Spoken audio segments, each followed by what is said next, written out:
Humboldt State University Engineering Class 215. My name is Derek Hunter, and I'm the chief builder on the WaterPod project. I'm a Canadian visual artist, working here in New York on the project with Mary Mattingly. Hi, my name is Mary Mattingly. I'm an artist living in New York and concepted the WaterPod project to launch and to travel through the 5 boroughs.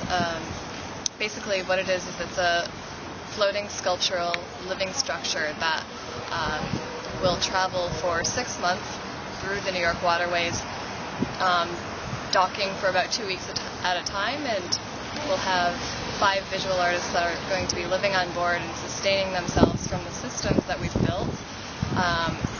There'll also be tutorials and lectures, public events for people to come on board and see technologies that are working, and that's good. So the WaterPod is fulfilling the needs for creative expression. It's a testing ground for different ideas, from the technological to water-based to growing ideas. It's a community space. It's a place for people to visit. It's a learning space for new ideas, for integration of community, and it's also a live-work space. And 5 artists will live and work on it for the duration of 6 months, creating projects, living off the land, so to speak. So we're going to be basically landscaping the entire barge. It's a 240 by 70 foot long barge, and a lot of it will be covered with grass and xeriscaped. Parts of it will be growing fruits and vegetables, and we'll have a greenhouse as well that will grow specific fruits and vegetables that need the greenhouse. So we'll be able to stagger our growing time. We imagine the WaterPod as a realistic alternative to traditional living spaces and communities. The WaterPod's made from almost entirely local parts. The power, food, and water will attempt to be entirely autonomous. It's designed for community use with a central gathering space, with private areas, common rooms, and a setup that requires working together. The WaterPod is mobile. It will move every 2 weeks to a different location. It'll begin in Brooklyn and travel to each of the 5 boroughs: Manhattan, Queens, Staten Island, and the Bronx, for a duration of May through October 2009. We will be looking to your ideas in helping us address our energy needs for our life aboard WaterPod project. How will we charge our electronic components?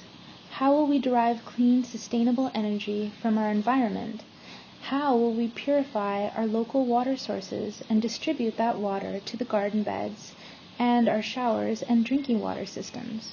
How will we launder our clothes? How will we power our lighting systems? How will we address our human waste?